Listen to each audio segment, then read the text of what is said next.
This show has been brought to you in part by Bogart Extractors, an industry leader in hydrocarbon extraction.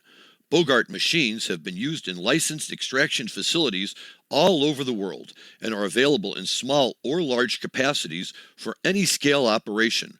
Call Bogart at 855-553-3887 or visit them at www.bogart.com and get the right equipment for your lab today. Are you ready for liftoff? Don't miss Canada's #1 cannabis conference and trade show, Lift & Company Expo, coming this May 12th through the 15th to the Metro Toronto Convention Center.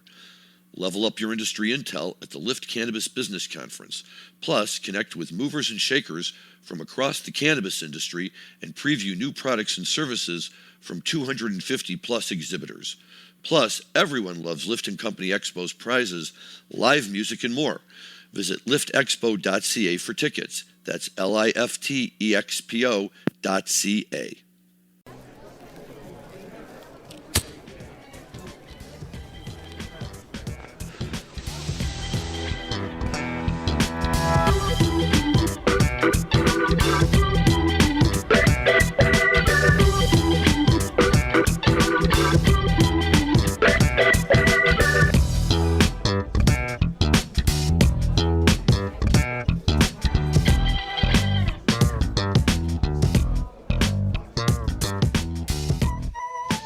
Hello, everyone, and welcome to another episode of the Deadhead Cannabis Show. I'm Larry Mishkin, Mishkin Law in Chicago. I'm joined by my co-host, Rob Hunt of Linnae Holdings out in San Diego. And we have a very exciting show for you today. We're going to cover a lot of stuff, and it's the beginning of our coverage of the 50th anniversary of Europe 72. Let's dive right in. Dan, what do you got for us out of the box? I've got no chance of losing this time.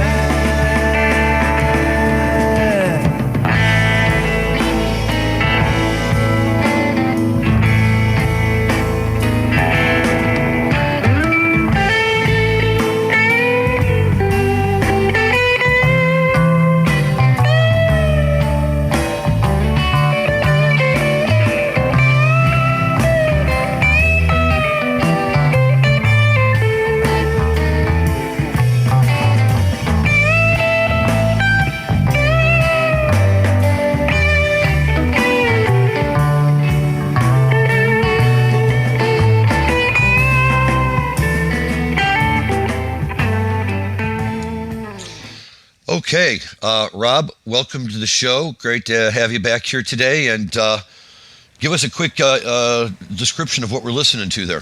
Well, as promised from last week, Larry, I took your advice and said, let's do 42672, 100 Years Hall, a show that a lot of people out there are very familiar with because the Grateful Dead did release it quite a while ago.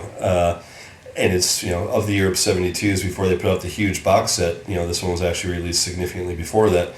So terrific show, top to bottom. But as we've talked about previously, Loser was only introduced in 1971. A lot of the stuff on Europe 72 was either coming off of the new Garcia album or off of Bobby Ace, or off of a handful of kind of other things that had just been released in 71 from American Beauty or Working Man's Dead. But this is really sort of a transformative period in the Grateful Dead's career.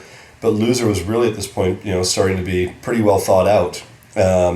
And what we listened to there was just coming into the jam, essentially, which was a much, much shorter Loser jam than anything we're seeing, let's call it in the late 80s, early 90s, but really, really clean.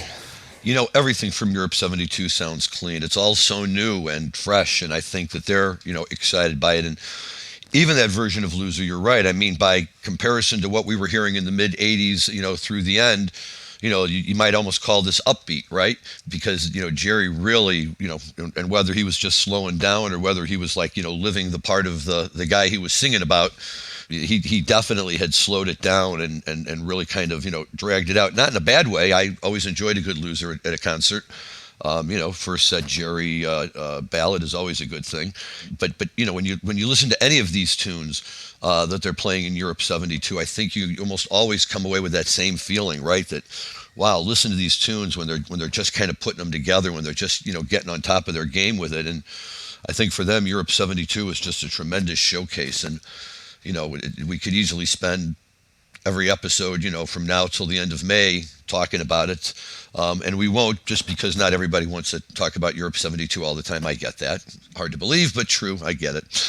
But these are just tremendous shows, and on the tour right now, this is a great point for them. They're just the show we're going to talk about today, 100-Year-Halle, or Jahrhunderthalle, or however it would be pronounced in German, is pretty much, I believe, the end of the West German leg of the tour. They played a television station.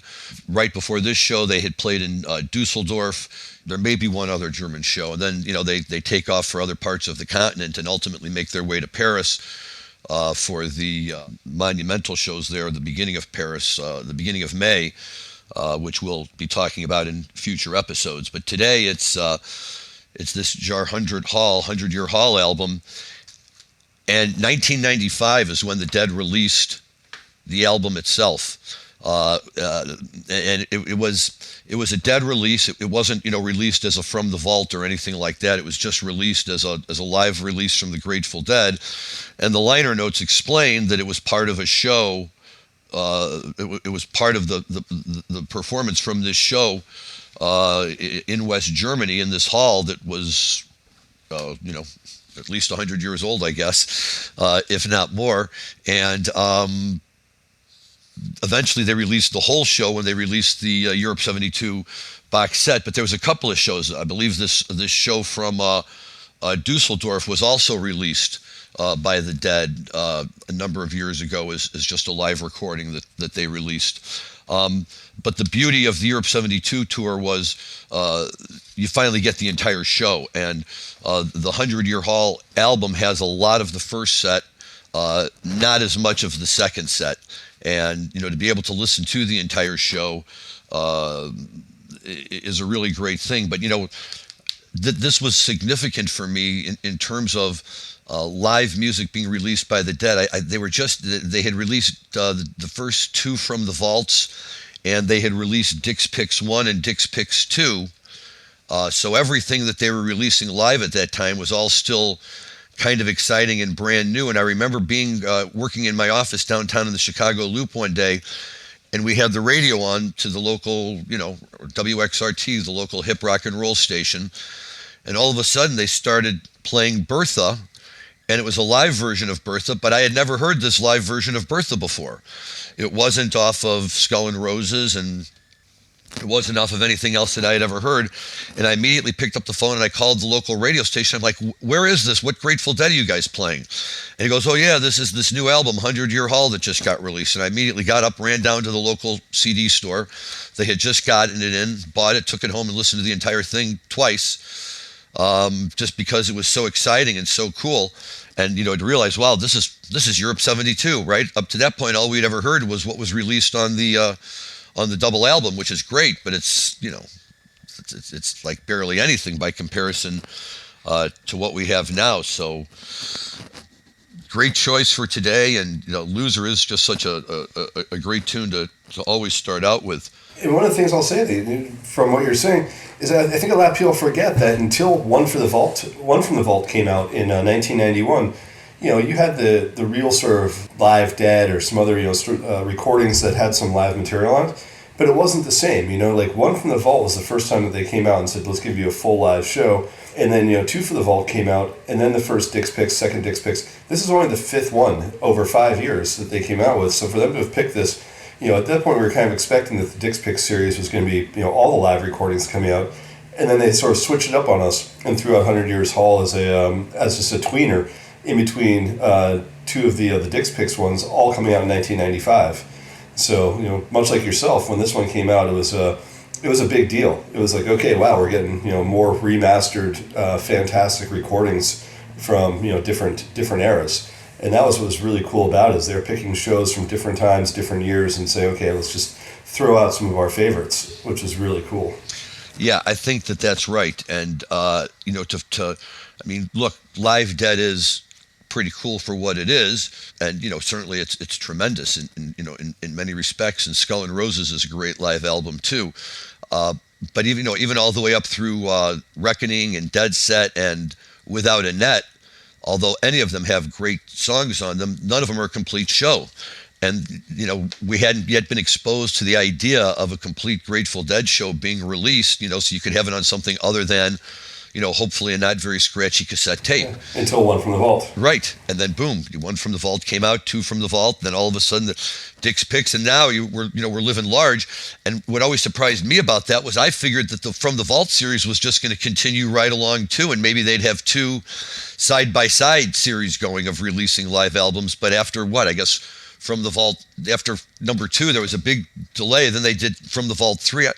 I don't think they ever got past. Did they ever get to 4? I don't think so. I don't think so. But you got View from the Vault when they started doing the videos, when they put out 6/14/91 as a full concert with a video, which I'm really surprised that more of that hasn't been done, because you think that there's so much material out there that every single show, at least on summer tour, where it was all being recorded to put on the big screens for the audience to see, there had to be a feed to record all of those. So from those summer tour shows, you think that there's hundreds and hundreds of available hours of material to sort of go back through and edit and put them out as videos. Well, you're right, and they actually did the Truckin' Up to Buffalo release that they did of a July 4th show up in Buffalo, New York. Sorry, Dan. From like 1990, I want to say, or 91, or whenever it was, and that came out as another one of these live releases that wasn't a From the Vault, wasn't a Dick's Picks, and that one was actually released with the DVD, so you could listen to it on the CD or you could watch it on the DVD, and that's great. It's really great quality, and you can see the boys up on stage doing their thing, and that's very cool too. But now, of course, you can go on YouTube and catch just about, well, not any show, because they don't have video of every show, but surprisingly, they have videos of earlier shows sometimes when somebody would just be carrying around a camera and video it for them. A lot more than you'd think. I mean, that was the one thing that they were pretty tight about. Like sneaking, bringing in a tape recorder was easy, but bringing in any sort of video equipment was really tough. And I knew some friends that were doing it that were, coming up with these really small cameras that they had, and then they'd link them to, microphones that'd be on their hat, sort of like just tucked on so you get the audio recording as well. But sneaking video equipment into a Dead show is not easy. So, the sheer volume that's available out there, I'm always blown away. I'm like, someone actually got this one. And then the ability to kind of be that outlier standing still during an entire show to get it where it's not, jerky quality the entire time. You're sticking out like a sore thumb to not be dancing during that show, or I'm sure everyone's looking at you like, look, man, you're not enjoying the show, and you can't say anything. You just have to sit there quietly and just do your video. And then years later, you get all the accolades. Oh, you were the dude who was just standing there the whole time. Nice. Now I get it. Totally. Sure. Yeah. No, look, that's why we all ran around like crazy trying to grab as many cassette tapes as we could and everything, because it's it's. If you like the Grateful Dead music, if you really like it, what you like about it is that there's no certainty to it, that it's always new, it's always strange, it's always different. And, I'll go out and, listen to every version of Bertha that they ever recorded, in just about any tune that they have, because it always is played a little bit different context, different place in the set list, different energy. Some nights it's sharp, some nights it's kind of fuzzy. To me, that was the best part about them releasing all of this, was I finally had access to live tunes and didn't just have to go back and rely on the handful of live cuts that they had released up to that point. And it was really the beginning of a great era that's, now only gotten better and better, right? We have our standard 4 Dave's Picks release every year. We have their standard box set release every year. Plus whatever else they drop along the way for 50th anniversaries or anything like that. And, I guess if you think about it, if they're going to release, 4 Dave's Picks a year, and what is there, 2,100 shows or something? I think they're covered for a number of years, so it's all going to work out just fine for our generation. Yep, I think we've got plenty of material to go. And I'm pleased with the pick we have today. And one of the things I love about Loser is I love the title of it. I love the fact that, you listen to the song and it's, kind of the optimist that sits at the card table and just thinks every single hand he's going into he's got a shot at, only to ultimately be the loser. But if you were to listen to the song and just only listen to the lyrics, you'd think, okay, this guy actually has he's confident, right? But then you look at the title and it kind of tells you everything you need to know about the song. Yeah, it really does. And look, I don't want to beat a dead horse because we say this too many times, but this is what separates the Grateful Dead from every other band out there, right? Is that you have a lyricist who's a poet, and who's, a natural poet, and with lyrics that would stand up on their own with or without the music attached to it. And, Loser tells such a compelling story as do the other songs we're going to get to today as well. And I think that's one of the hallmarks of these tunes, and what makes them so great is that the Dead are telling a story, and from different perspectives and different times in their lives, they tell the story differently, and that's, I think, another part about what makes it all so great. So we got a lot more to talk about with this, but let's dive over for a minute and touch on some things that are going on the marijuana side of the world.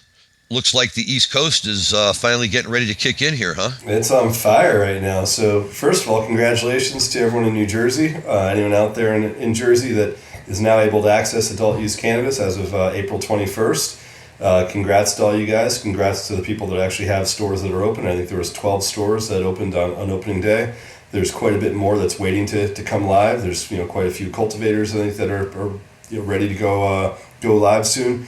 But this is a big moment. It's the first kind of like big population state in the Northeast that is allowed for adult use, and it's just under kind of where some of the other states are going to be here in the next 6 to 12 months. But it's on now. I mean, Jersey's open. That's putting pressure now on Wolf to move in Pennsylvania. It's certainly definitely lit the fire under Kathy Hochul in New York, but the New Jersey sales, by all accounts, it went pretty smooth on the opening day. There's massive lines. There's massive amounts of people. It was right after the 420 holidays, so you'd think that ordinarily everyone's already kind of stocked up, but it sure didn't seem to depress the demand that seemed to exist when I saw all the pictures and all the news feeds of the lines that were lined up in some of those shops. So this is a big deal for Jersey. Dude, let's just be honest. Anyone who ever saw the Dead play at Brendan Byrne knows that the folks in Jersey smoke a ton of weed. Just a ton of weed. That place used to fill up like you couldn't even see your hand in front of your face sometimes. It was so crazy out there. So these people are obviously stoked and ready to go, and good for them, and good for the state for finally getting its act together and saying yes, and good for them for beating New York to the punch.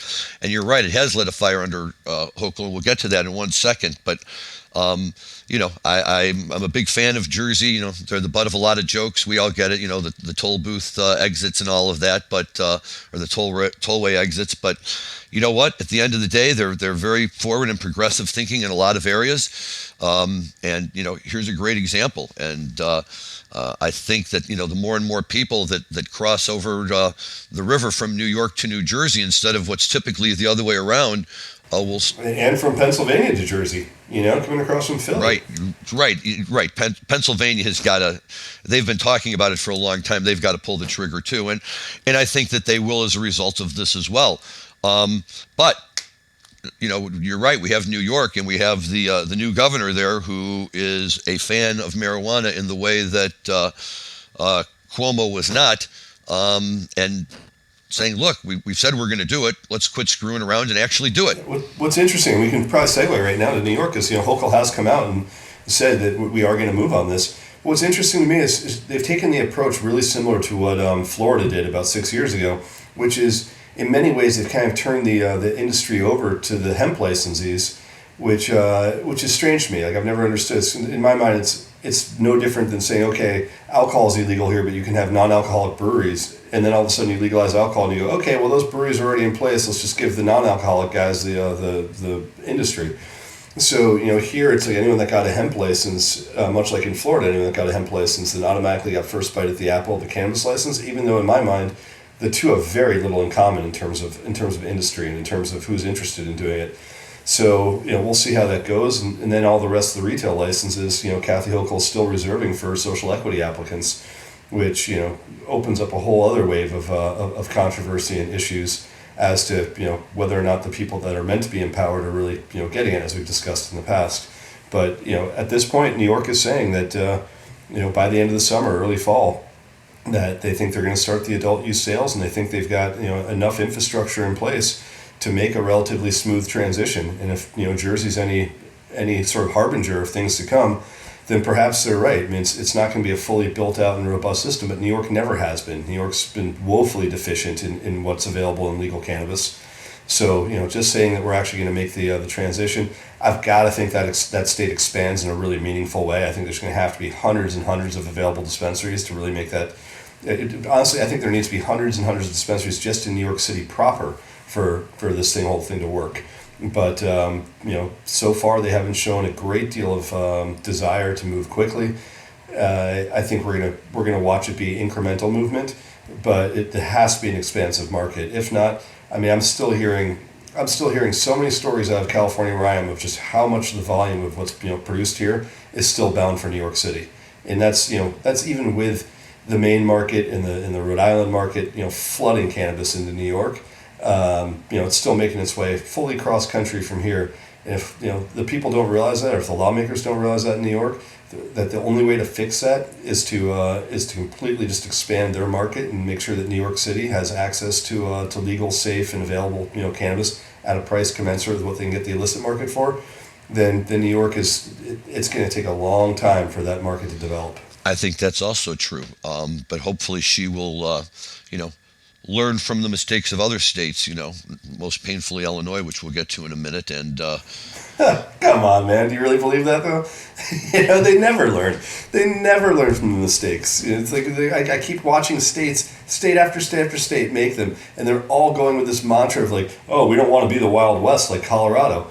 Okay, look at Colorado. It went through like a period of like oversaturation, and now it's like faded into a really nice equilibrium in a state that has probably the best to this day the best organized cannabis industry out there, because they actually said we're going to allow people to open up, and if they can't make it as entrepreneurs, then they're going to have to shut down, just like any other industry. But we're not going to give an artificial advantage to the best capitalized. We're not going to give an artificial disadvantage to anyone. So it's like, let the even playing field work, let free market capitalism work, and that's what this country is founded on, is giving everyone an equal opportunity. So why can't we do that in these other states? But everyone's like, oh, we just don't want the saturation. Okay, and what's the alternative? Like, stop sticking your head in the sand and actually realize that all you're doing is allowing for an illicit industry to flourish that you're trying to get rid of. If the whole goal is to snuff that out, then actually look at what actually accomplishes your goal. And it's not limited licenses, it's not incremental change. It's tear the Band-Aid off, let the thing happen, and let everyone fight it out until the best operators survive and the ones that don't. It's very simple economics 101. Well, and while people might say, well, a state like Colorado has a long, deep, rich history, what about Oklahoma? Oklahoma has, no deep, rich history in the public conscience of cannabis and marijuana. I'm not saying they didn't smoke it there for years. I'm sure they did. But, that was a state also that said, the hell with this, we're just going to open it up. Now, again, some people might argue that they've gotten to a point of oversaturation. But so what? They have. That just means they have. Right. But it's going to consolidate. That just means now's not a time to open a dispensary. Maybe in the future. It's like, but you know what? A neighborhood can only accommodate so many McDonald's, right? Once you get your saturation point of McDonald's, you can't open up anymore. So it's really the same with everything. And this idea of licensing is nothing more than a play by the government to maintain some level of control over all of this, and of course to be able to profit off of it, not just through taxes but through all of the crazy fees you have to pay to apply for licenses and to register each year and everything that you have to do. But my experience after all of this time is that I don't really believe that the state governments have the best interest in heart of anybody when they try to put these programs into play, because if they did, they would do exactly what you just said, and they would say, here's the rules, have at it. And you know what? If a Cresco or a GTI can go out in that environment and rise to the top, God bless them. There's always people that rise to the top of every industry. Why shouldn't it be them? And it doesn't mean, though, that I still can't go out and open up my dispensary, right down the street in my own neighborhood. And maybe the folks in my neighborhood will want to come to my dispensary, and maybe that'll be enough to make me happy. But we just don't get that. And ultimately, too many people just never have a realistic chance of ever getting a license, or if they do, of ever having any hope of succeeding, because, the table has been stacked so heavily against them. And that's the part that really concerns me. And that's really what's going on in Illinois. And I can't tell you, with any more certainty today than I could last week, whether any of those allegations in that federal complaint are true or even made in good faith, or are they just being done as a charade to try and make a point? And, I, to the best of my knowledge, I have no knowledge of the Wrigleys having any direct interest. I know they have a son or something who is getting involved in the industry. The Pritzkers, I don't know of them have any direct involvement. Again, maybe I'm just the most naive guy in the room. They are. They've got great involvement, but not necessarily the guys that are in Chicago, but the San Francisco Pritzkers, certainly do. But for the most part, most of their assets for a long time were non-plant touching. But do I think there's a conspiracy that exists that that side of the Pritzker family is putting their thumb on the scale to win things in Illinois?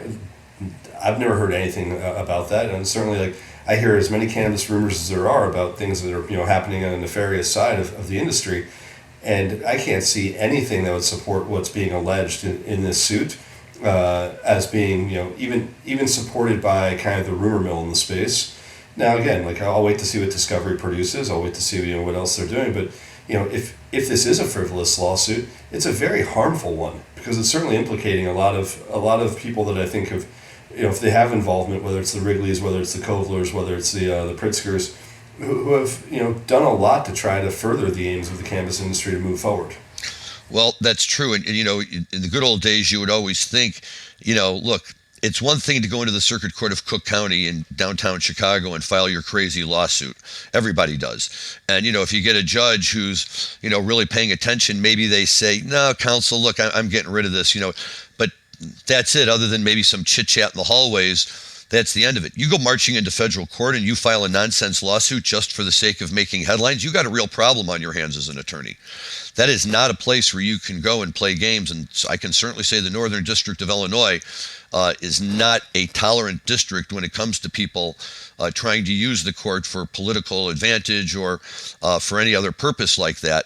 And so, as a lawyer, it certainly leads me to want to believe that anybody who is willing to file that lawsuit and sign off on it and put their name on it did their homework, and whether they can prove their case or not, that they at least have enough facts and evidence to be able to survive what's certainly going to be a mountain of motions to dismiss that are going to get thrown at them. And, that's where we'll see right away. If they can't survive a motion to dismiss, that's going to raise a lot of red flags. Not necessarily bad faith, but certainly something, that would make you wonder why they're pushing a bad hand. We'll see how that plays out. From what I read, and I've read very little about this. I leave it to you as the resident legal expert in the state of Illinois. But allegedly, it's allegations of sort of cross-pollination between the different boards of these companies, where board members or executives from one company are sitting on the board of another, or the same board members are sitting on the board of both companies. I mean, look, I sit on the board of 6 or 7 cannabis companies right now. I have to go through disclosures with every one of them. I've got to make sure that when I before I take a position that I reveal everything else that I'm working on to make sure there's no conflicts of interest. It has to be voted on by the other board members. It has to go to annual meetings to make sure that the shareholders are comfortable with who the board picks are. It's not an easy process, and that's especially true of a public company. I sit on the board of Forefront Ventures right now.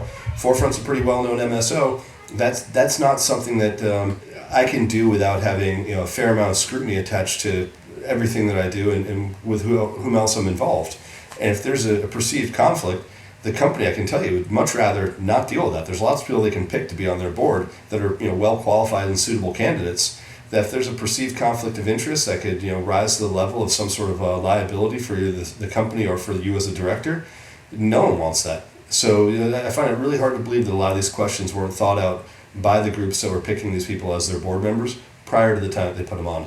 Well, again, I'd like to certainly think that that's correct. I mean, I don't think there's anybody that's cheering for this lawsuit to be correct. To the extent it is correct, it will be a much bigger problem for the Illinois market. Although it may help things clear up in the long run. But look, this is Pritzker has to own this lawsuit, because whether he's really culpable in any way, shape, or form, as alleged in there, or has any knowledge of anything like that, the fact of the matter is he's the one who really championed this program as part of his whole campaign to get elected as governor, and how he was going to rely on the huge amounts of money that was going to come into the state coffers by taxing all the proceeds from this industry. And as anyone who follows any kind of politics knows, the state of Illinois has been having financial issues for years and years and years. And, I think it's always us in Mississippi fighting for the bottom position among the 50 states, who has the strongest financial position. And it not only would it make zero sense for a guy like Pritzker, to be getting involved in any way in a level to try to control the industry other than in his job as the governor of the state, because there's really nothing in it for him other than just more money. He's already got the power he wants by being the governor of the state, and that's going to be a surefire ticket, to get thrown out of office if anyone can ever prove that while he was the governor, he exercised any authority in any way, shape, or form that allowed he or friends or family to benefit. Doesn't mean he doesn't do it. Unfortunately, that's been a hallmark of Chicago politics since the beginning of time. But it's something. It's no small step to make that type of an allegation in federal court, and I'm going to be very interested to watch and see how the defendants respond to that. So far they've taken a fairly low-level approach in terms of trying to mount a big PR campaign against it, which is probably also smart because there's probably a lot of people out there who don't even really understand or follow what's going on. But you look at one of the companies that's named, which is Akerna, and Akerna came out sort of scratching their head going, wait a second, guys, like, we're not even a plant-touching business. We're an ancillary business that supports the industry in terms of doing POS systems and doing other behind-the-scenes data aggregation. So what are you alleging that we've done? Like, all we do is we service the entire industry, all companies. So that one didn't seem to make much sense at all. No, except again, I mean, look, it just depends how many layers you want to go down and how deep you want to go down the rabbit hole in Illinois. But for instance, taking the lawsuit at its face value, I interpret it to say that there are forces at work here far greater than what are supposed to be in terms of getting these new licenses issued. I mean, look, we cannot lose sight of the fact, and Pritzker cannot ignore the fact that we are now at April 27th, 2022. We are 2 years beyond the date when the first round of dispensary licenses were supposed to be announced. 2 years. You have self-imposed deadline, I may add. You have people who have invested tons of money, both trying to get licenses or, in the ancillary businesses, thinking they're going to come in and service all of these new dispensaries that are going to come online. And it hasn't happened. And who benefits from it? The medical guys. I'm not saying the medical guys are the cause of that. But again, when this isn't happening and then these guys are getting this, maybe people say, look, Pritzker's the one ultimately who's controlling the ball game here, so maybe he's doing this on purpose. I'm not aware of any evidence that would prove it, and I'm going to wait to see if these guys who filed the lawsuit have any evidence. But one great way to avoid that is get the damn licenses issued. There'll always be one or two sour grapes out there because if we're not going to give licenses to everybody, which, by the way, another good reason, right, is a good way to avoid these sour grapes. And you avoid all of these lawsuits. I mean, this Illinois industry has been It goes back to my free market capitalism. It goes right back to my argument. Like, if you actually just let people open and then let them work it out based on who's a good operator, there would be no sour grapes. Okay, sorry, you failed. That's of your own design. 100%. Now, I'll say in California, it's a little bit different, where the structure is so anti-business from a tax perspective that even with kind of free market capitalism available to you, it still doesn't change the fact that it's really hard to make a living. Illinois doesn't have those same problems. So if they actually just expanded the market and said, let's everyone have at it, you'd have something much more similar to Colorado. It makes so much more sense. I think you're right. And it seems to me that most states wind up getting there eventually, right? It's just a very, very slow rollout. By the time you get to your fifth or sixth round of licenses, you've probably got licenses out to almost anybody who wants them or close to it. And then, you can just kind of throw the doors open and say to everybody else, okay, look, if you want in, now you can take the gamble from a business perspective. But it is, I think in many respects, structurally and fundamentally unfair to the people who just don't have the access to the capital necessary, to really go in and compete for these licenses, and they just don't.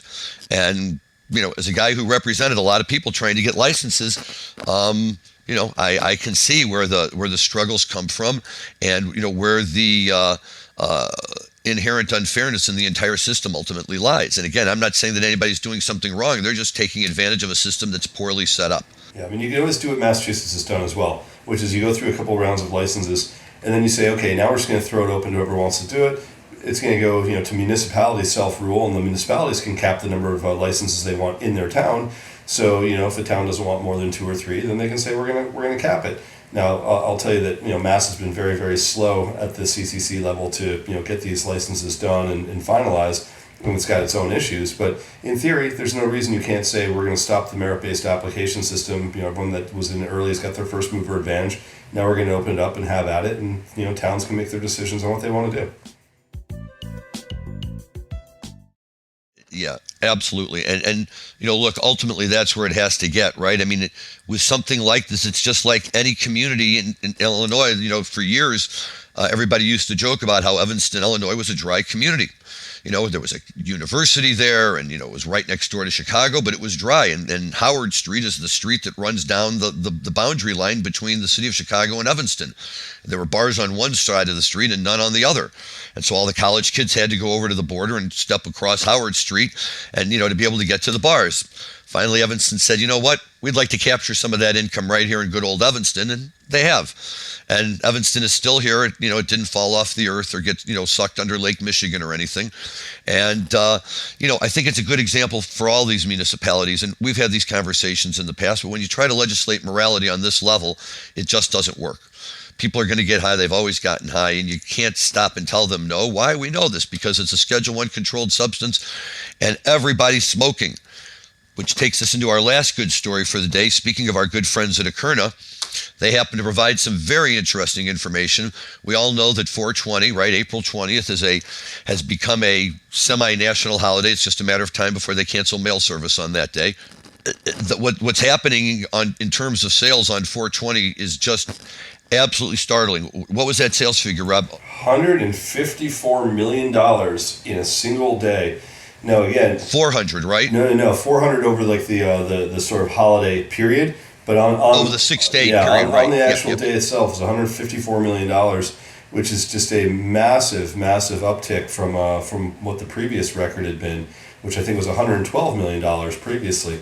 So that's a 38.1% increase over the single biggest day of sales in the past.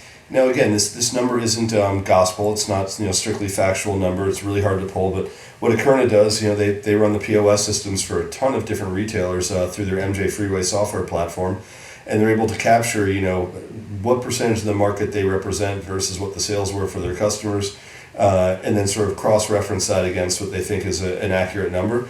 But they're pretty darn good. And if you look at the other groups that are out there compiling data, whether it's BDS Analytics or Headset, across the board, everyone will tell you that it was a record day. But Akerna actually put a headline number out there and said we believe this to be the accurate number. That's huge. It's absolutely huge. I mean, for a single day sales. Now, granted, every year there's more and more legal markets. There's more and more places to access medicinal and legal adult use cannabis. It's easy to say kind of what that the sales should increase, and the overall CAGR of the industry continues to grow from just an annual growth rate. Having said that, this is a big jump. This isn't like it's 4% growth year over year, or 5% or 6%, 38% on a single day, and putting up numbers like that across the country in one day.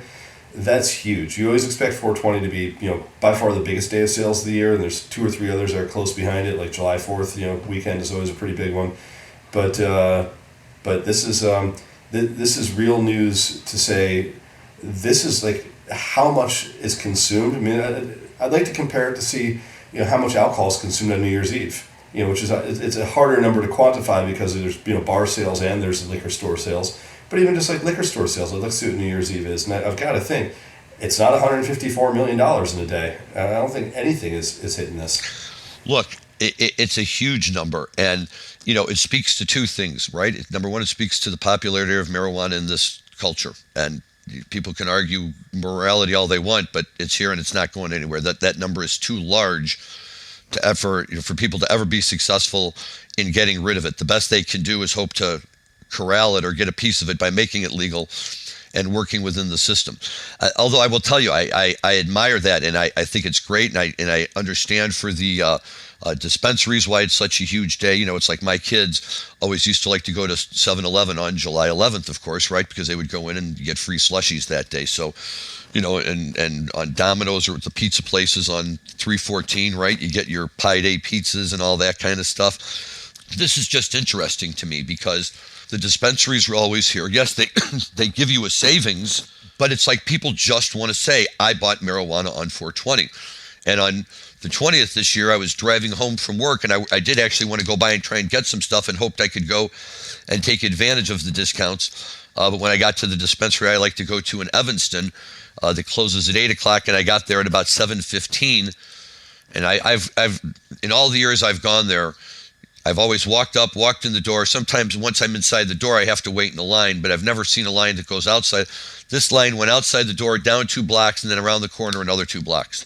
And I said, look, as much as it would be fun to be in there on 420, I ain't waiting in this line. I went home. I drove over there the next day. I walked right in. I bought what I needed. They still had a residual, 420 holiday type of sale going on. Not the same amount of a discount, but, enough. But it's an amazing event, and it's the Black Friday of cannabis. It is, and it's pretty cool to see. And every year it gets bigger and bigger, and every year 420 parties get bigger. What I found interesting about this 420, and not in a good way, in a really obnoxiously sort of corporate way, was that Denver has always been the city that you look to say who's got the coolest 420 celebration. It used to be right in the park that was sitting in front of the Capitol, and that's been going on for years. And they finally got rid of that celebration a couple of years ago because it was just getting unruly. So they decided to put it back in place this year, but they put it back in place with a no consumption policy in the park. It was free tickets. There was a lot of good music. They had a bunch of artists there, but they said you couldn't consume. Yet they had alcohol stands throughout the place, and you could get wristbands. So they basically just corporatized this thing, turned it into a drinking fest, and celebrated 420, which is absolutely nuts. So, I mean, if you looked at on any sort of Twitter feeds or any other things that were talking about it, everyone in Colorado that was a serious advocate for the cannabis industry boycotted this event. Going, you got to be joking us! How did you hijack our event and turn it into a place where you can go buy microbrews, and nothing wrong with that, but choose your own date. Get the beer date, and do that.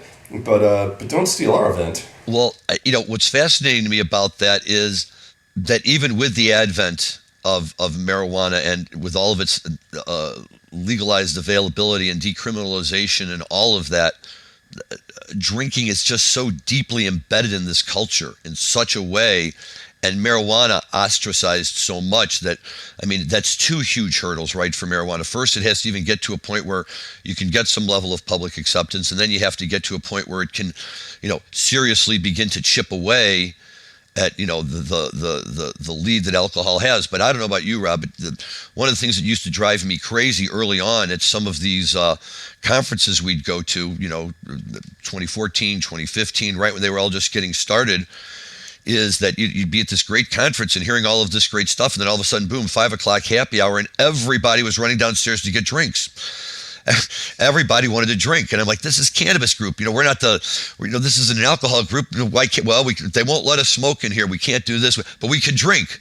If you're behind schedule on your panel, which has happened to me a couple times, or on the last panel of the day, suddenly you're speaking to an empty room because everyone's at happy hour. Right. And it just cracks me up that all of these people everybody wants to go drinking. Everybody wants to go. We'll meet at the bar. We'll have drinks, and they sit there and they get smashed drinking after we've all been talking about the benefits of smoking marijuana. So, I'll confess I'm not a big drinker anyway, but I just that always tickles me a little bit that that even among the industry, cannabis is revered. And I've probably told this story before, but I had a run-in here once with one of the MSOs where I was invited to a fundraiser that they were sponsoring for a local politician, and went and had smoked one of their pre-rolls before the event. And at the end of the night, when I was saying goodbye to everybody, and there were some judges there and other politicians and people I knew who I had spoken with during the evening, I went with an acquaintance of mine, and we were talking to everybody. When we left, one of the sponsors, secretaries, pulled me over and said, "Thank you. It was so nice to have you here. We really appreciate it. Can you come to future events?" "Sure, we'd love to. Let us know how we can help." And the next day, the guy from the MSO called me, who was one of the sponsors, and said, "When you walked in last night, you had smoked marijuana, hadn't you?" And I said, "Well, yeah." "No, man, you can't do that. That is not cool. That's not okay." I'm like, wait a second. It was your product, legally purchased and legally consumed. You're going to pot shame me coming to your event? And that's basically what was happening. And they kind of blackballed me after that. And that, really bothered me a lot, that a company that was making its living by selling marijuana to the rest of us, still bought into the stigma enough that they didn't want anybody coming to an event that they were sponsoring. I'm not even talking about consuming at the location. I'm just talking about having consumed before we got there. And again, walked into a room where everybody was just pounding drinks. Judges were drinking, other lawyers were drinking, politicians were drinking. A lot. So much that, the cops could have just sat right outside that parking lot and pulled everybody over. But for some reason, that wasn't an issue for anybody. And, when you see it on that level, that even some of the guys who have gotten into this industry on the business side of it, they themselves can't even quite get past this idea that it's okay to sell it, but, it's not really cool to consume it in, polite company. Well, I think a lot of that has changed. I mean, I remember, MJ Business conferences in Vegas, 4 or 5 years ago. People were getting thrown out of places right and left for consuming in Vegas, and now that's largely abated. I mean, you still can't be as overt as you want to be, but if you're like renting out a rooftop, at a club, they're a little bit looser than they used to be. So hopefully that stigma is changing. But I agree, if your business is selling cannabis, you shouldn't stigmatize someone for using cannabis. I don't necessarily think that every place is appropriate for cannabis consumption, but if it's a party where it's a cannabis group that's putting it on, they should certainly be, expecting that most people that are coming in there will have either used or, plan on consuming, as they're there to support the business. So it's or at least that they'll have a positive view of it, right? They may not use it themselves. Of course. But to sit there and to say, don't come into my bar and drink. Right. Yeah. So, look, it's just going to be something that's going to take a long time for everybody. And, I say that's fine, except for the fact that I'm 60 years old and I don't have a lot of time left, relatively speaking. So, right. Smoke them if you got them.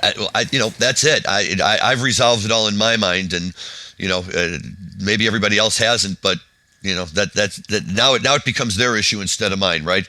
Just let it roll off of me onto somebody else, and they can mess around with it. But really, it's wonderful to see New York. It's wonderful to see New Jersey. Better late than never. It's wonderful to see such huge sale numbers, and hopefully someday we'll be able to say it's great to see a good, successful industry in Illinois. But today's not that day, so we'll stick that in our bag and save it for another time. Yeah, and let's reserve our rightful or righteous indignation for a future time, and let's get back to positive things like 100 Years Hall in Germany in 1972. Absolutely, such a great Grateful Dead show. Literally, we're going to play some more tunes in a minute from it, but as I sit here and I look at the full set list, it starts with that Bertha that's just unbelievable. He's Gone, Black Throated Wind. And I love the fact that, they're playing He's Gone here, right? Because Pigpen is on the tour, and hopefully that finally dissuades everyone of the idea that He's Gone was ever written about Pigpen instead of Lenny Hart. But I know that's a hard sell for some people. It's so obvious. It's so... I've never understood how anyone could, once they know the story of Lenny Hart, how they could believe anything else but that's about Lenny Hart. The same way that, once you understand that, who the Waldos are, that you could believe that 420 is about anything but, what the Waldos created. Like, there's certain things that once you actually hear, like, the real thing, you go, of course. It's that eureka moment. And, when you read the story or hear the stories about, Lenny Hart's absconding with the Grateful Dead's cash, there's no, like, it's like the Grateful Dead's version of Positively 4th Street. Right. He stole their face right off their head, literally, and then, and he's gone. But you know better, but I know him. But what's interesting about it is that the Dead have even adapted it, right? I remember at the 2002 Terrapin family reunion up at Alpine Valley when the very first time they were all together, and they came out to play it, and they opened the show playing it very slowly in an instrumental way that was clearly meant to suggest the fact that we were all missing Jerry Garcia. And I thought, that's like the Republican politicians who want to play Born in the USA to say it supports being born in the USA, and it's like you're kind of missing the point of the song. Yeah. But we were in the past dedicated He's Gone to Bobby Sands at one point, who was the former IRA head. So there's other times they've taken the song and said, okay, this one goes out to someone else. So it can be adapted, but why was it written? Like as much as Birdsong was written for Janice, He's Gone was written for Lenny. Yep. And it's so that's great on here. Another tune that we're not going to listen to today, but I think is really interesting because you don't really hear it too many other places except on Europe 72, is the Strangers, Two Souls in Communion. I almost chose that as one of the things to feature today because you're right, it's just such a rare one, and it's really, really pleasant as well. But somewhat of an obscure choice and kind of an obvious choice because of its obscurity. But there's so many other good things on here that when I thought about some clips to play, there were some other ones that were pretty hot. So no doubt, it's just obviously Europe 72 is Pigpen getting pretty much towards the end of his run with the boys, and there's that they play most nights on the tour. And then the other Pigpen tune that I love that they play pretty much the entire tour, and I never really heard it again anywhere else besides Europe 72, is Chinatown Shuffle. That's a fun tune. Yeah, for sure. That just kind of, zips along. And then the other thing, that I've really gotten familiar with now from reading up on it is that this 100-year Hall night is another one night. They alternated each night. One night was another one night, and then the next night was a Dark Star night. And that there may have been one or two shows where they played both of them. I didn't know that. But these are like monumental other ones. Like this, the one on this show is 36 minutes long. So that's clocking in right around the time as a standard Dark Star anyway. Just great stuff. Just really, really great stuff to see, and to be able to listen to it. And then of course the other thing on this album, and this was released on the 100-year Hall release, is a beautiful, beautiful. It was the first time I'd ever heard such a live version of Comes a Time, and that's just really, really incredible on this one too. Yeah, if we hadn't recently talked about Comes a Time, I probably would have chosen that one to listen to.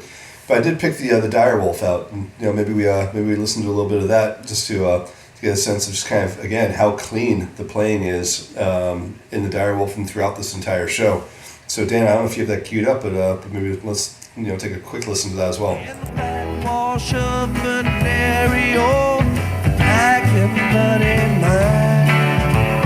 Dire wolf, Alexis do while the boys sing round the fire. Don't murder me, I beg you, don't murder me. Please don't murder me.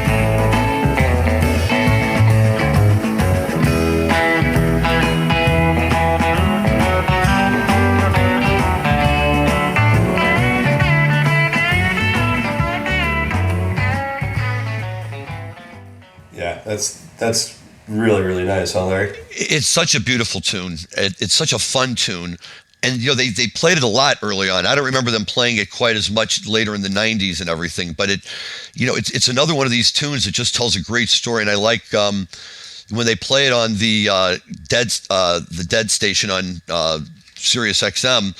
They have this whole thing where every time they play a song off of Working Man's Dead, they have a brief little Bob Weir introduction about what inspired the song or this or that.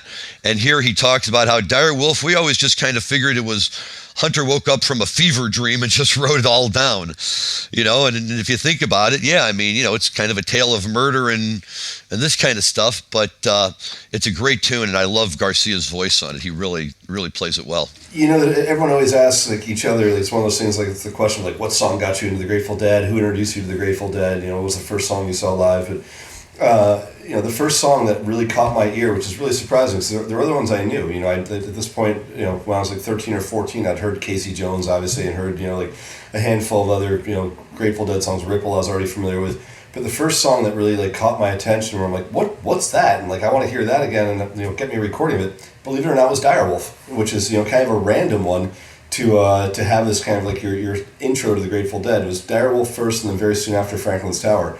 But Direwolf was the first thing. It was my next door neighbor that I grew up with in the summertime that was just playing tunes in his room, and I happened to be in there, and he was playing the Grateful Dead, and it was Direwolf. I'm like, that song's awesome. So I've always had a bit of an affinity, because that was the one that for me kicked it off, which is a totally random one for you to have this the opening salvo into your love of the Grateful Dead's music.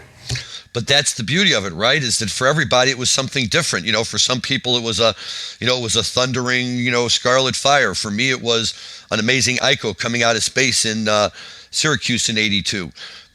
But there's always going to be that tune. The other tune that always used to stick in my mind, and it took me a long time to really come around and pinned it down, was the chorus from The Wheel. Right, if the thunder don't catch you, then the lightning will. And I used to love that. And I remember I had heard it once or twice in concert. I hadn't quite put it together. And one day I was taking a nap upstairs in my house at Michigan, and my roommate had just come back from the entire tour, and he was playing some of his tapes, and he was playing that song, and he was cranking it so loud that it woke me up. But I was happy that it woke me up, because I went running downstairs. What is this song? I keep singing it to myself. Oh, it's The Wheel. And then, of course, of course, it's such a great, wonderful tune. It's just the way it happens. Yep, absolutely. So before we wrap it up today, I know we got some great guests that are coming up here in the next couple of weeks. Speaking of Scarlet Fires, we've got the owner of Scarlet Fire Dispensary up in Canada. We've got another gal that's got a podcast called Strangers Stopping Strangers, who will be joining us, I believe, on the 11th. She also is part of the Garcia's Handpicked team, so we're really excited to have Stacy on the show. I think we've got a couple other guests lined up, so I'm really excited over the next couple of weeks. We're a lot of like good sort of pure deadheads, that are coming on here to talk about their experience in the cannabis industry, which we haven't done, as much of in a while. For a while, we were really hitting it. We were getting a lot of industry professionals that would come out and just, talk about their experience of being deadheads. But we kind of like moved away for a while and took some other people that are really well known to the Grateful Dead community. But I'm kind of stoked to go back to our roots and just have people that have great war stories of being in the cannabis industry and their love of the Grateful Dead's music. Indeed. And next week we have Eric Brandstad of the Greenhouse Advisory Group. So we do have quite a good number lined up here for us to see. And it's going to be a lot of fun. On the Garcia Handpicked, I just received notice today from my good friend and friend of the show, Andy Greenberg from San Francisco, that now Garcia Handpicked has also released their own line of rolling papers. So that's going to become, de rigueur for anyone who goes to a Dead show. If you don't pull out Garcia rolling papers to roll a joint, what the hell good are you? So, well, I'm sure we can ask Stacey Smith all about that. I'm sure she's going to have some pretty good intel for us on what's happening behind the scenes at Holistic. Absolutely. One other thing I just want to mention really quickly before we hop off here. This past Saturday night, my wife and I were treated to just an absolutely amazing night of music. Compliments of a good buddy of mine, Steve Elliott from the University of Michigan, a fellow member of the M Legends Club, a group of us that have been in contact with one another through the magic of texting and discussing everything from Michigan football to what was Elvis Costello's best album. But Steve, who lives in Ann Arbor, reached out to me because he is very, very good friends with a gentleman by the name of Kahil El-Zabar. Kahil El-Zabar is a percussionist, a jazz percussionist, and a number of other things I learned while I was there. And he and his wife Lucy purchased a space in the South Loop, just beyond the South Loop, 2500 South in Chicago. And last Saturday night they had invited some friends, and Steve is a friend of his and was invited, and he was able to get my wife Judy and I an invite as well. And we were there and we heard Kahil play with this almost random group of jazz musicians whom he knows and who he's either played with in the past or who he's worked with or he teaches, and so some of them have come to him as students, but there were people there from practically all over the world, so a German and somebody from England, and in this tiny little space where we were all just kind of jammed in, they came out and played 2 sets of 4 or 5 improvisational pieces per set. And what really struck me, why I really was enjoying this, is that Kahil also has a very good relationship, close personal, professional relationship with David Murray, who, as many of you might know, joined the Grateful Dead on stage at a memorable show in Madison Square Garden in September of '93, which I believe, Rob, you were at. I was, yeah. So it was an opportunity. I had happened to mention this to my friend Steve, who said, I know Kahil, and he's going to have this opportunity. So we went, and Kahil and I had a chance to talk afterwards. He's just an amazing person who never really saw the Grateful Dead, but knows a lot about them. And we talked about how David Murray, in addition to playing with the Dead, had put out his own instrumental version of Dark Star. And Kahil was able to talk about Dark Star and the type of music it is and the free form that makes it up, but yet it's all held together by being, everybody's part of a community, and you tie it in that way. And the fact that a jazz musician who wasn't even a self-professed Deadhead, knew about Dark Star and could speak about it that way, just blew me away. And what we were listening to sounded a lot like Dark Star all night, just this improvisational stuff with a little drum here and a little guitar there and bells and all sorts of weird noises, mixed in. And it was just a tremendous experience. So if anyone ever has a chance to see Kahil El-Zabar in any of the various combinations that he plays, I highly recommend it. And we're hoping that we will be able to get Kahil on the podcast one day to talk with us more about his thoughts on the Grateful Dead and a sense of community and how music brings everybody together. So that was a great thing. Very cool. Very, very cool. I'll put it out there also. If there's people out there listening that are big deadheads and have cannabis industry experience as well, reach out to us. We'd love to hear from you. You can definitely reach us, through the PodConx webpage. So if you just look up the Deadhead Cannabis Show, there's an application to get on there. So if you want to be a guest and come on and rap with us for a little bit, we're down. We love hearing from you, and we love hearing stories of kind of what your experience in the industry and with music is as well. Before we jump off, Larry, did you get a chance to see the video from MSG of whales flying through Madison Square Garden during Fish's shows this past week? I did. My oldest son Matthew and his wife Elena were out there with their huge, gigantic group of fish friends, and I would love to go through and name check all of them, but there's too many and we don't have enough time, and I'd probably forget one or two and then I'd feel bad. But they were out there, and they said that the shows were as good as they sounded and looked through the set lists. But this thing... The second night, second set was fire. It was awesome. Really unbelievable, I thought.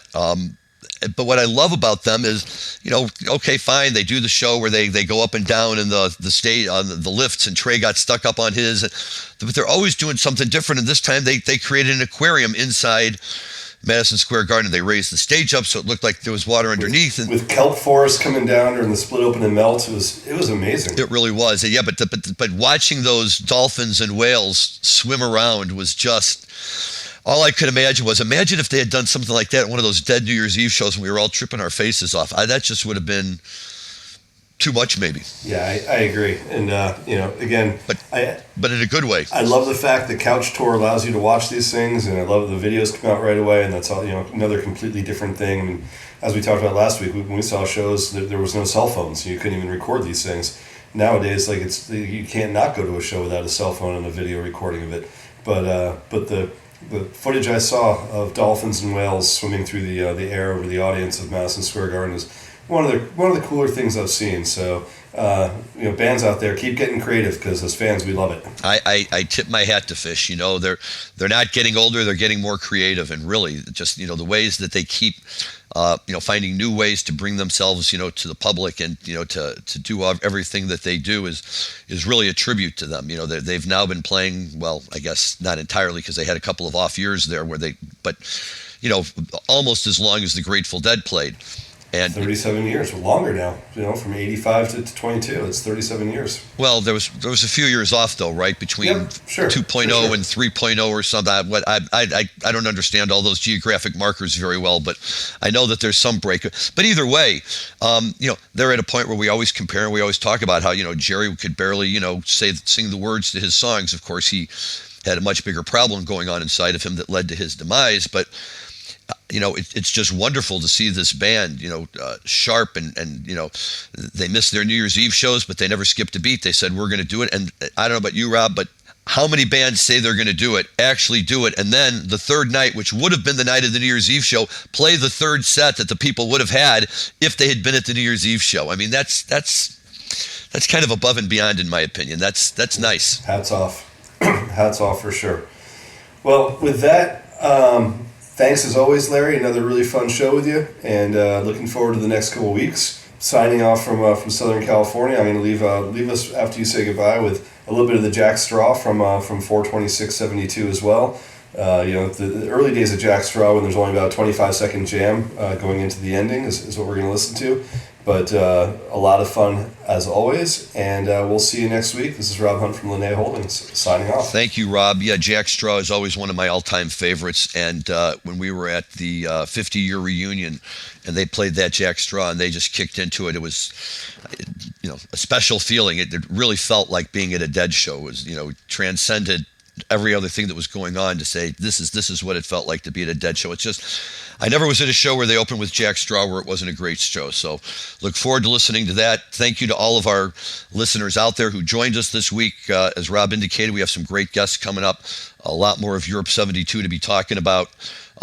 Check it out whenever you can. This is the time to be listening to it. For those of you on the East Coast, get ready to start enjoying what those of us here in the Midwest and the West Coast have been enjoying for a long time. It's a long wait, but it's well worth it. So welcome to the world of legal cannabis. Be safe, have a good week, and enjoy your cannabis responsibly. Thank you, everyone.